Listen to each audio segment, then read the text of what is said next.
Уважаемые телезрители, здравствуйте! Мы продолжаем собирать инициативную группу в поддержку увековечивания памяти и восстановления доброго имени жертв политических репрессий на территории Мордовии. Наши пожелания, которые мы обращаем городским и республиканским властям Мордовии, это проведение ежегодного поминального мероприятия памяти жертв политических репрессий, крепление мемориальных досок на стенах последнего места жительства репрессированных земляков, установка в центре Саранска памятника жертвам политических репрессий, организация в одном из исторических зданий Саранска музея памяти репрессированных жителей Мордовии и возведение мемориального комплекса на месте уже обнаруженных мест захоронения жертв политических репрессий, в частности, на юго-западе в лесу у Богоявленских родников, где обнаружено массовое место захоронения более полутысячи расстрелянных жертв репрессий. И в нашу инициативную группу вошла Инна Ивановна Ведяева, член Союза журналистов России, 22 года проработавшая в ГТРК Мордовии, в Гостелерадио нашей республики, создатель музея истории школы-лицея номер 4 города Саранска, автор книги «Признание в любви. Очерки о художниках Мордовии», заслуженный работник культуры Республики Мордовия. Инна Ивановна, расскажите, пожалуйста, вначале, как период политических репрессий коснулся и вашей семьи. Вы знаете, к счастью, этот период, можно сказать так, мягко коснулся моих дедушек и бабушек. Папины родители жили в селе Степная Шантала Кошкинского уезда Симбирской губернии. Простые крестьяне, самые обыкновенные люди. Но так как они были очень трудолюбивые, и у них довольно было хорошее хозяйство. Я была в этом селе, оно такое именно степное, вот, степь, в общем, вокруг. И, конечно, у них была корова, у них, конечно, была лошадь, каких-то гусей они держали. И вот папина сестра Оля, тетя Оля, она мне рассказывала, что вот когда пришли их раскулачивать, у них забрали все имущество, подушки, там, одеяло, какое там, в общем, ой, Господи, какое там было богатство. И дедушку арестовали, и он работал где-то в лесу, какие-то, в общем, деревья рубил. На лесоповале, но это было не очень далеко и не очень долго. То есть он вернулся и жил уже все равно в семье. Другой мой дедушка, Алексей Иванович Дудкин, это мамин папа, он родом из села Большой Кувай Симбирской губернии. Очень мастеровитый, замечательный человек, столяр хороший.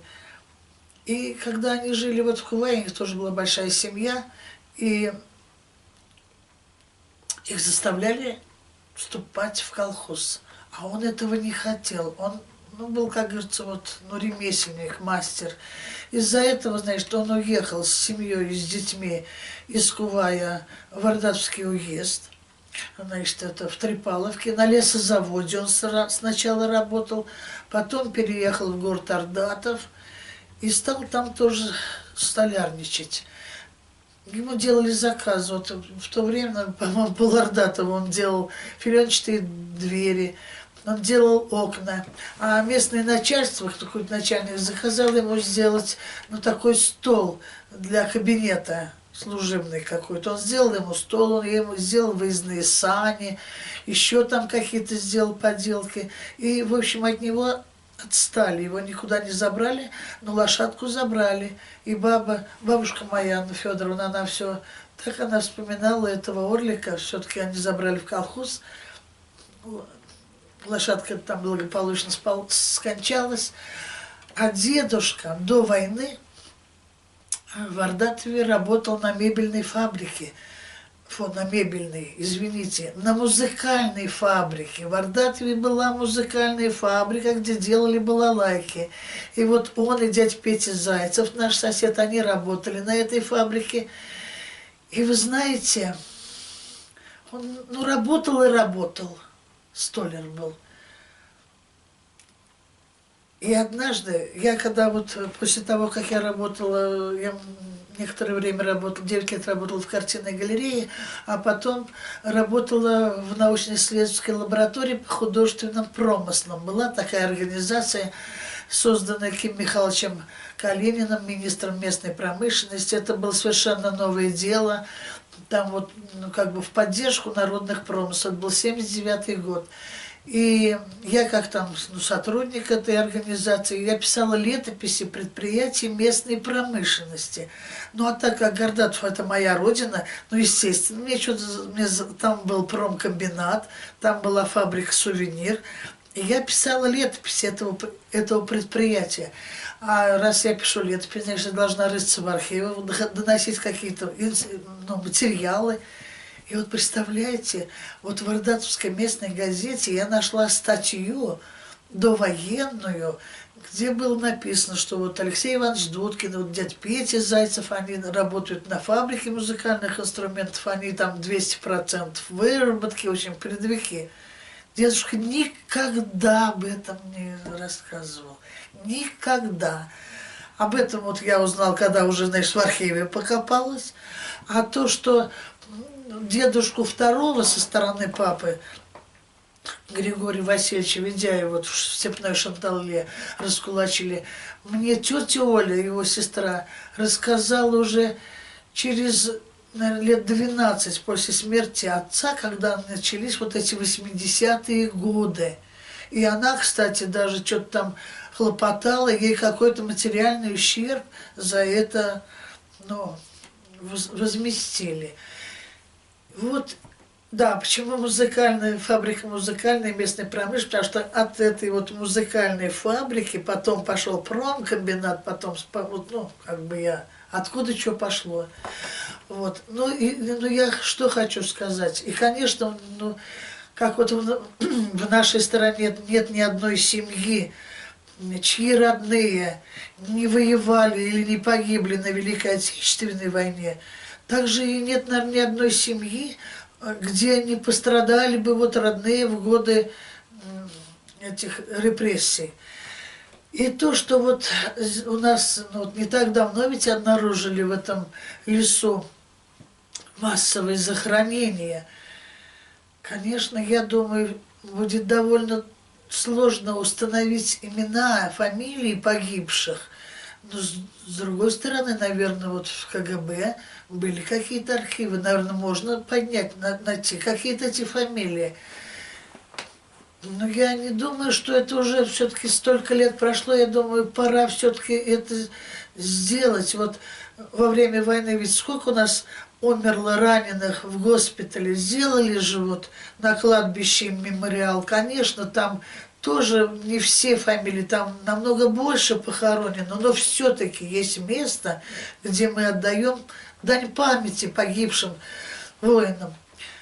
Ну и вот то, что вот были репрессии, были расстрелы массовые, не только в Саранске, в Чуфарове, а потом уж, если на то пошло, а уж Потьма, Евас, это же, извините, ведь очень многие Мордовию даже больше знают, как именно Потьма и Евас.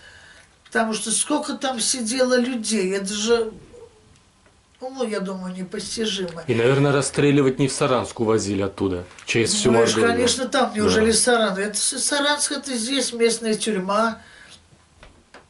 Кстати, про местную тюрьму. А вы знаете, где она находилась? Вот... Где здание ФСБ снесенное? Нет. А где еще? Нет.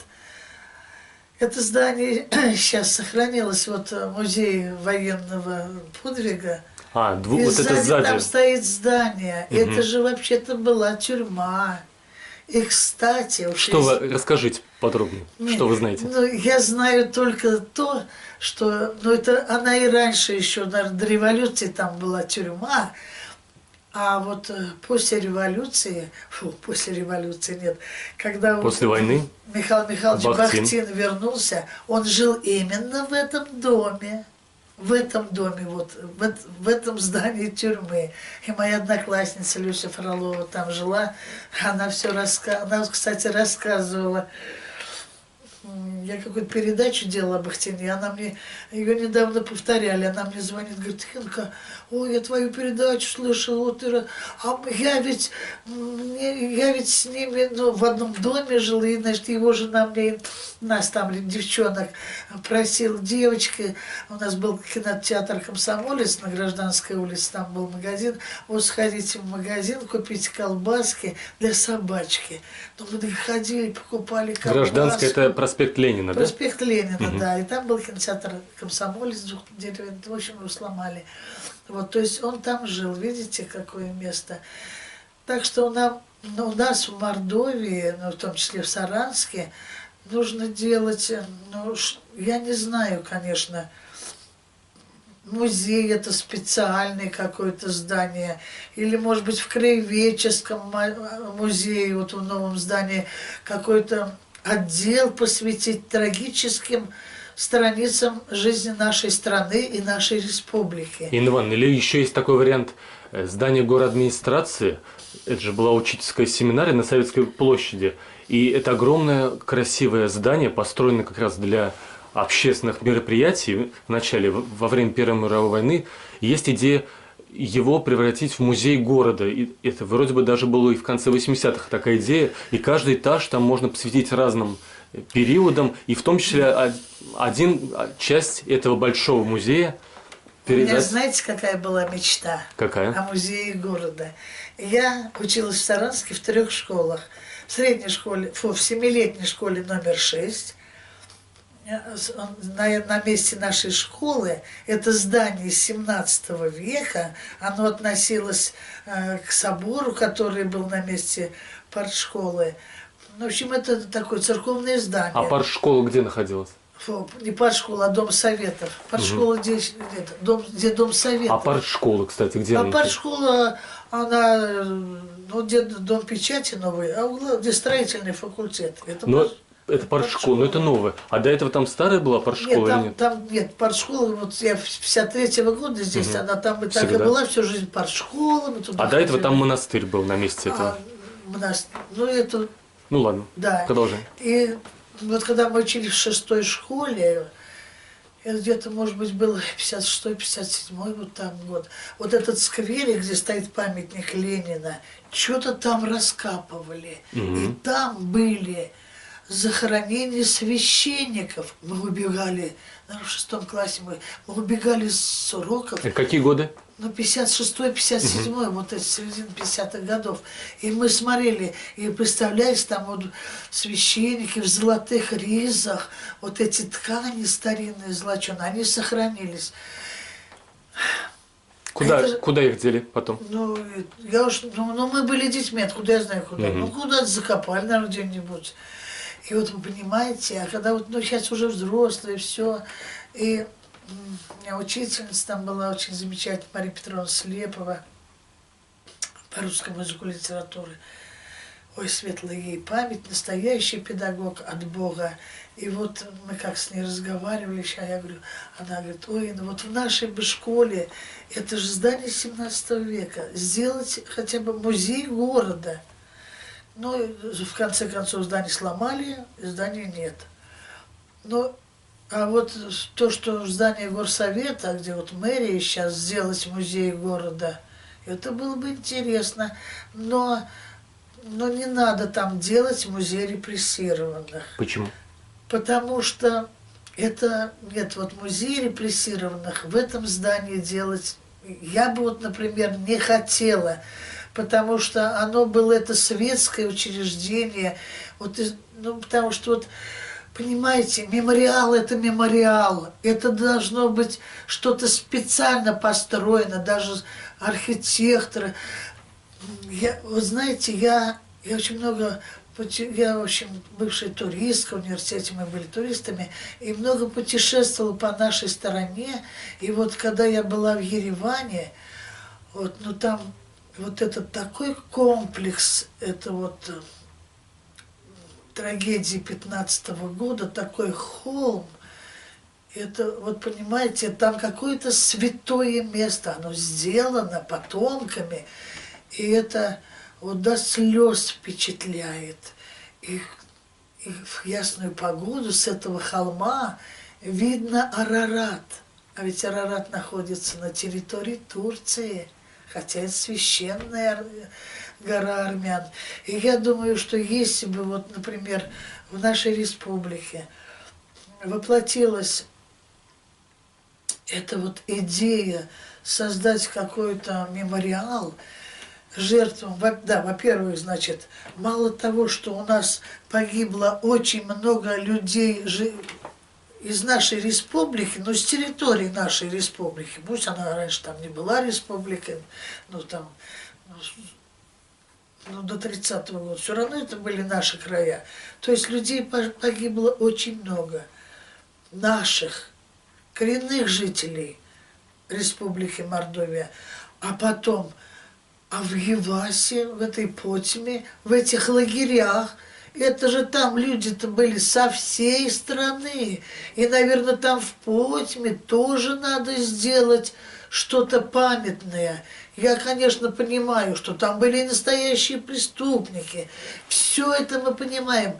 Но там, Господи, вот иногда, я так люблю канал «Культура», бывают какие-то такие передачи, иногда, значит, о ком-то рассказывают. Вот тот в мордовских лагерях сидят, другой, думаю, елки-палки. Ой уж, простите, за это просторечие.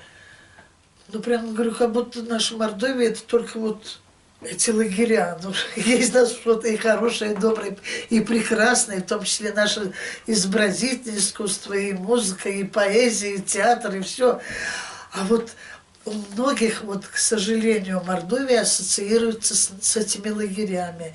И я думаю, что если бы вот наши власти обратили на это внимание, во-первых, это было бы данью памяти и уважения к тем людям, которые погибли, ну пусть не погибли, но все равно страдали. И даже, мне кажется, вот этот комплекс памятный, он бы снял вот такое пятно с Мордовии, что Мордовия – это потьминские лагеря. Там люди сидели, ой, я не помню, кто-то приезжал, значит, к родителям в эти лагеря, а Зубополянский район, кстати, Зубополянский район, какая там природа, я там после университета в школе работала по направлению, там же чудесная природа, и вот какая-то дочка, я сейчас не могу сейчас вспомнить, она приезжала маму навестить, и вот она рассказывала, сколько там грибов, а там действительно в Зубополянском, господи, а Шерингушевит вообще, Мордовская Швейцария, леса, природа, реки.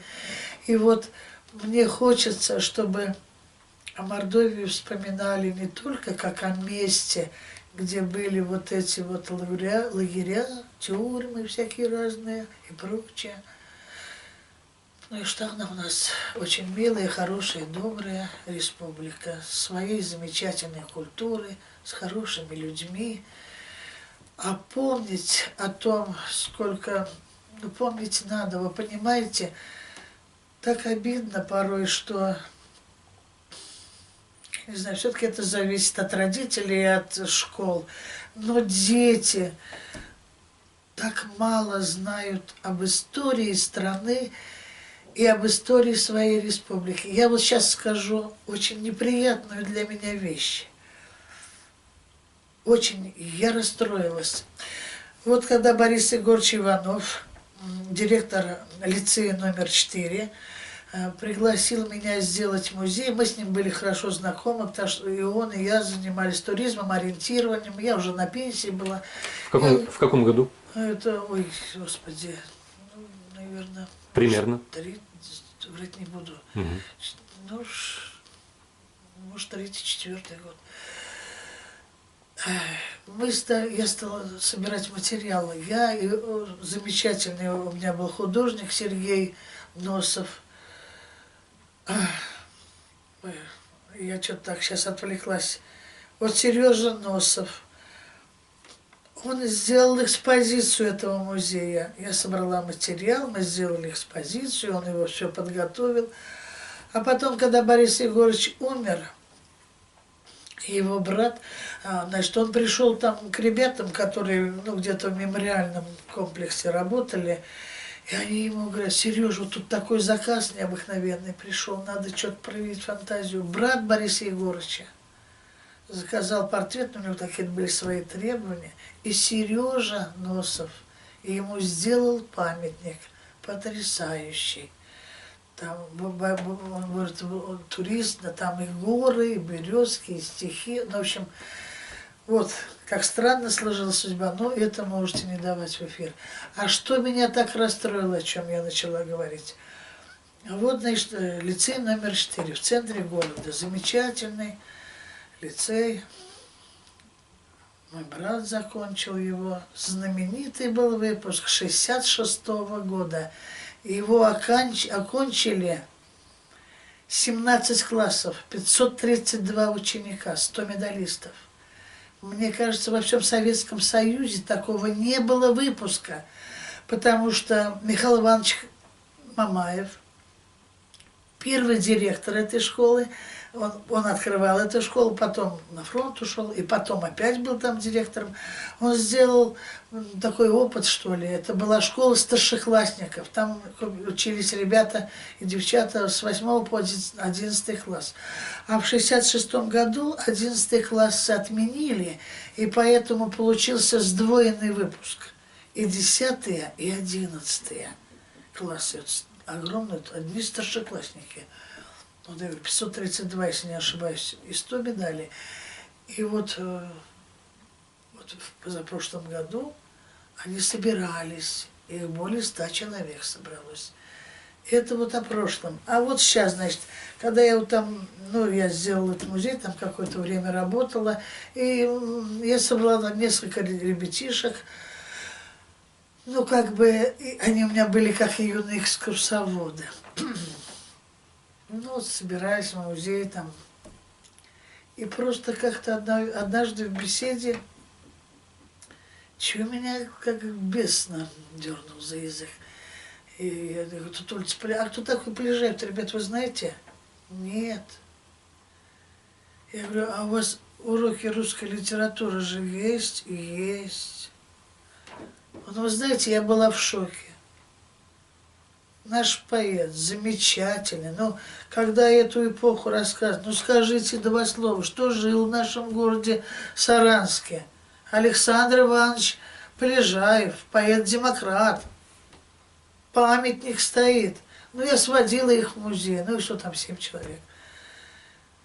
Ой, мне хотелось плакать. Это по поводу увековечивания истории. Это по поводу памяти. Да, памяти. Памяти. Если, ну, я не знаю, но ну уж таких-то земляков-то надо знать. Понимаете, Володя? Вот. Ну, а уж тем более, ну, я не знаю, это далекая история, но это, она не может быть далекой. Ну, как это без Полежаева? Ну, не знаю. Есть еще такая история, не совсем связанная, конечно, с этим, но улица Косарева у нас есть. Нахимаша центральная, он создатель комсомола, по-моему, советский или один из создателей, Да, но возглавлял. Да, он и расстрелянный был. Да, и вот у да, нас улица расстрелянного основателя комсомола, который не признал свою вину, его заместители не признали свою вину, их, и все были. Вот, а вам родители не рассказывали о репрессиях? Вот то, что они вам не рассказывали. Знаете, Володя, что я вам хочу сказать? Вот этот случай я узнала от папиной сестры уже даже когда папа умер в 70-м году, мама в 80-м. И где-то, может быть, вот в 86-м, 87-м я была у тети Оли в Москве. И она мне рассказала такую вещь. Вот во время вот все эти репрессии и прочее, папа был старший в семье. И он первый покинул свое село, Степную Шанталу. Он уехал где-то и на шахтах, ну, где только не работал, на стройках. Ну, в общем, ну, время-то, он с 9-го года, понимаешь, где-то 20-е годы. И вот он работал, по-моему, в Ярославле на стройке, и туда вот и брат его привезли, и брат, сестра приехали, и еще кто-то из деревни, там свои друзья. И папа был членом партии. И приехал с родного села, вот тоже, ну, односельчанин. Ну, у меня папа был, знаете, он такой был, в общем, организатор, вдохновитель, заводной такой, в общем, очень, ну, несколько слов о нем скажите. Ну, кем он был потом? Кем работал? Работал артистом, работал во время войны, да, вот во время этой на строительстве этих вот что-то там на стройке, он упал с лесов, у него отняли почку. Ему было лет 28, наверное, тогда.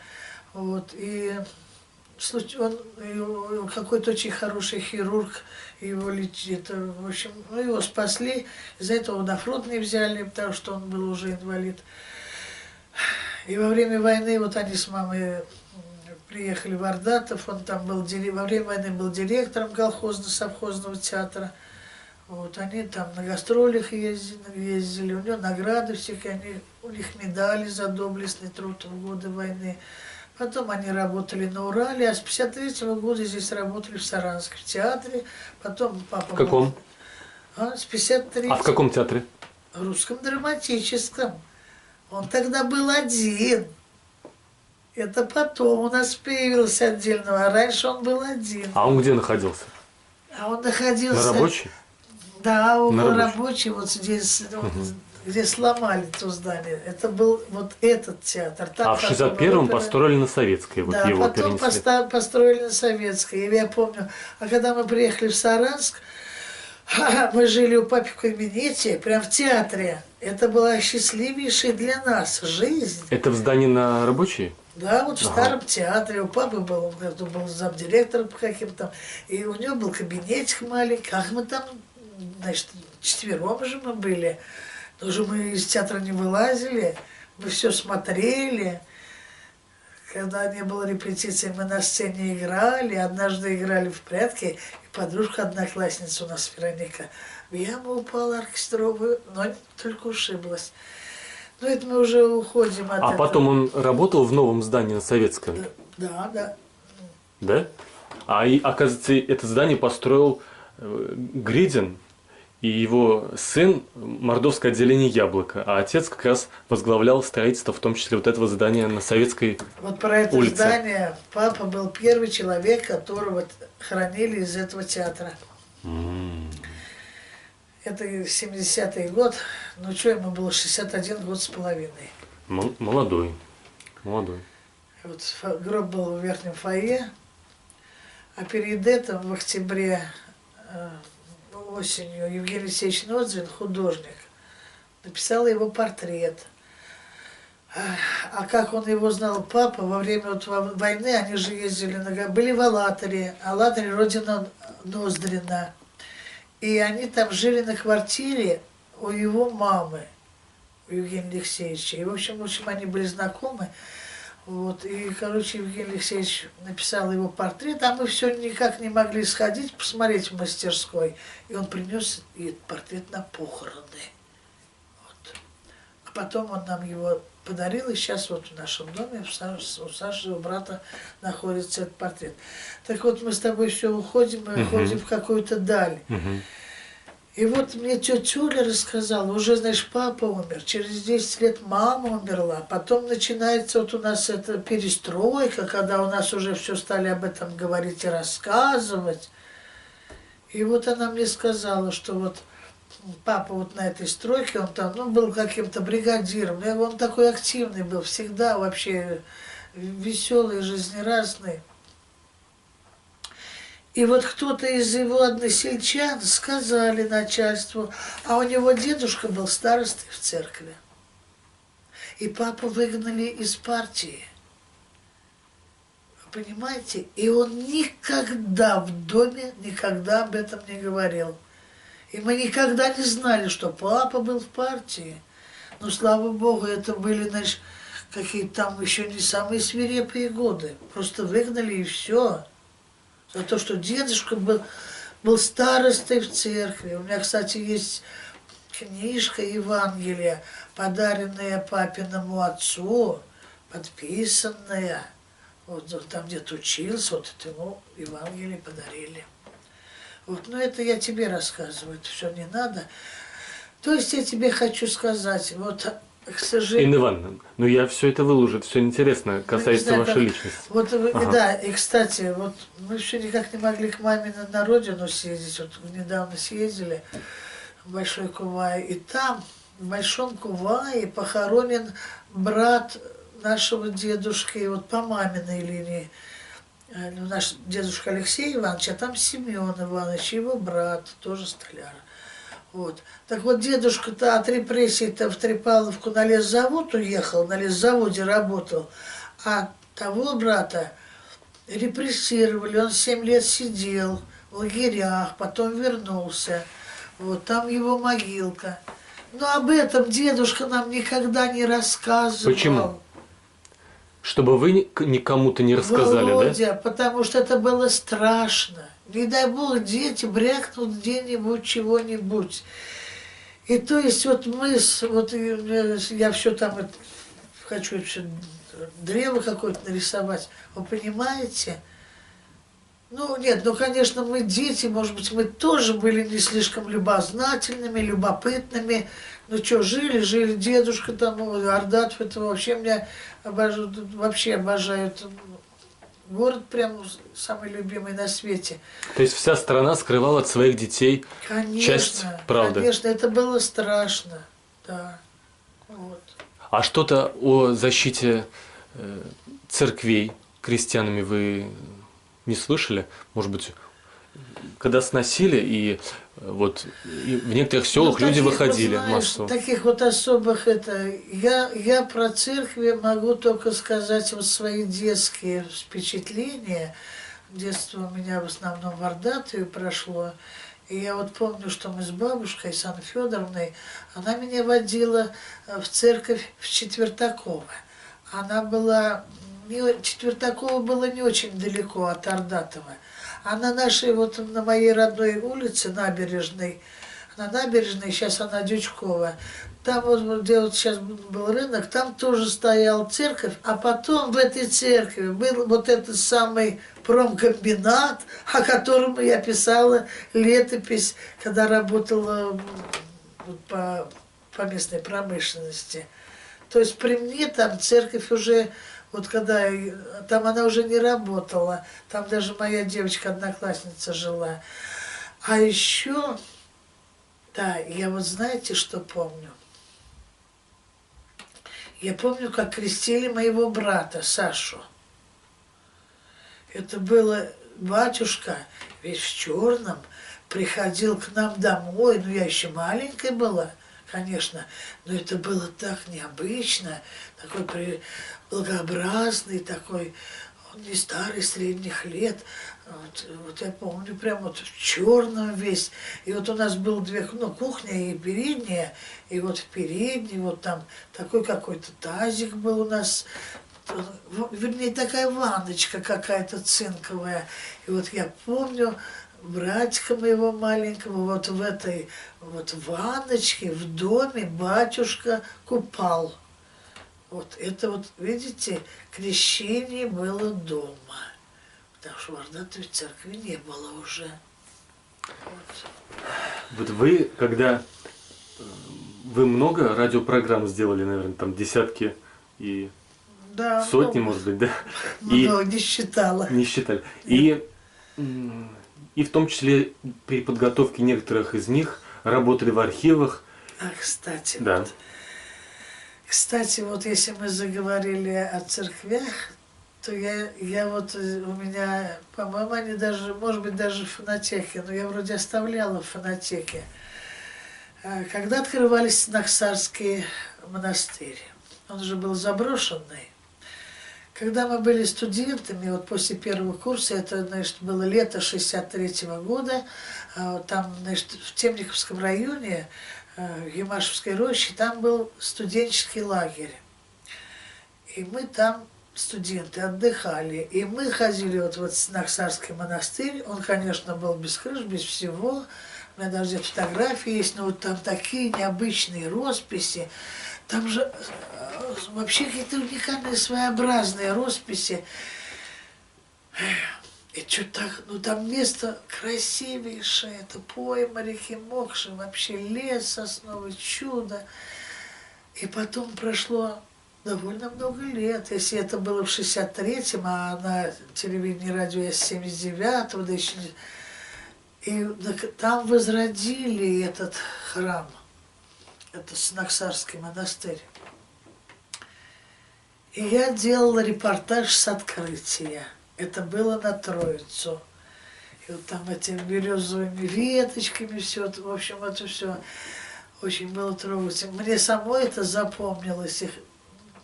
Я оставила, по-моему, я оставила это в фонотеке, Возрождение, что-то такое. И еще я была на одном святом месте, это вот село Низовка Ордатовского района. Там открыли родник. Селу было 300 лет.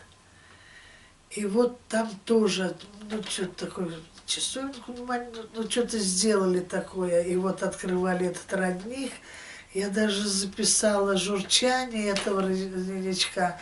А у нас режиссер был такой, звукорежиссер Коля Грубунов. Я когда привезла с этим записью, он говорит: Ин, ой, вот эту запись надо сохранить, шумовая запись ручейка. Вот. Ну вот мне это, ну, как связано с религией, конечно, мне было интересно работать. Вообще, Володя, я вам хочу сказать, в общем, вы знаете, вот, ну не во всем я, конечно, человек буду счастливый, но вот, но в смысле работы я занималась всегда тем, что я любила и хотела. Я год проработала в Очаковской средней школе, была заучем внеклассной, у меня 5-й, 9-й, вечерняя школа, все было интересно, но я все-таки, вот когда мы учились в университете, у нас был факультет общественных профессий, мы занимались изобразительным искусством. И у нас были хорошие педагоги, у нас была практика в Ленинграде, в Москве, в Русском музее, в Эрмитаже, в Третьяковке, вообще чудесное все время было. И вот меня тянуло к этому. И поэтому я из школы ушла в картинную галерею. Вот. Потом так сложились обстоятельства, ушла в лабораторию по художественным промыслам, а там же еще я изучала тоже народные промыслы, я собирала мордовские узоры, как говорится, вдоль по деревне, в Ковылкинском. Потом делали, там у нас была художник Люда Фомичева, замечательная женщина. В общем, я собирала, ездила, а потом она все это красиво оформляла, я писала текст, описание, и мы это все сдавали на фабрику мордовские узоры. Ну и там Мельцанский, ну это про Мельцанский док я писала, это про матрешки эти всякие. Вот. А потом я работала на телевидении и на радио, а там я занималась в литературно-драматической редакции. Это литература, искусство, в общем, культура. А мне все это было близко с детства. Все-таки родители мои в театре работали, и мне это было дорого. Понимаете, дорого очень. И я всегда чувствовала себя свободным человеком, что в нашей профессии не всегда бывает. Потому что не политическим пропагандой занимались. Какое счастье, что никакой политики у меня не было. Ну, хотя, наверное, вам, может быть, приходилось западное искусство как-то считать худшим, чем советское искусство, нет? Ни в коем случае. Не приходилось, да? Никогда. Нельзя так относиться к искусству западной. Да вы что? Ну как это можно? Это мировая культура. Нет, нет, нет. Вот когда мне повезло, я была в круизе по Средиземному морю, мы были в Риме, в Сикстинской капелле. И вот он у меня книга Тициани, мне Надя Кулика подарила. Ну и вообще, ну, Микеланджело и все такое. И когда, значит, нам сказали, значит, мы идем в Сикстинскую капеллу, 20 минут до осмотра. Я вот зашла туда, а народ полно, это самое, ну, туристы, экскурсанты. Вот, вот мне, знаете, когда все это видишь воочию, вот мне хотелось лечь на пол, так вот лежать и смотреть, а нам 20 минут. Вот вышли, у меня слезы катятся, думаю, елки-палки. Столько ехать, чтобы 20 минут. Владимир Иванович, Ин, ты что плачешь? Я говорю, ну что, соринка попала? Нет, нельзя ни в коем случае, Володя, что наших лучше всех. Нет, у нас замечательное изобразительное искусство. И мировое замечательное. Это же именно мировая культура. Вы что? А джаз там всякий, вражеский музыка. Слушай, Условно, в почему кавычках. этот джаз тебя... Не для меня, а тогда же это Не фильмы. надо. Ну, во-первых, я уж не в такие дремучие года. В Наша 80-е молодость уже прошла. такого не было, да. И джаз уж никакой уж не дремучий. И мы все обожали. И Дюка Эллингтона, и Луая Армстронга, и, господи, а «Солнечные долины», Глен Миллер, да вы что? Джазовая музыка, Анаш Утесов, Цфасман. Нет, Володя. Искусство, культура, музыка и театр слишком большие. И не надо. Это вот все было неправильно, понимаете? Что, о, да, сегодня ты играешь джаз, завтра родину продашь. Были такие лозунги? Были, да. Инна Ивановна. А музыка-то хорошая. Музыка хорошая. Сейчас мы прервемся, первая часть закончилась. А я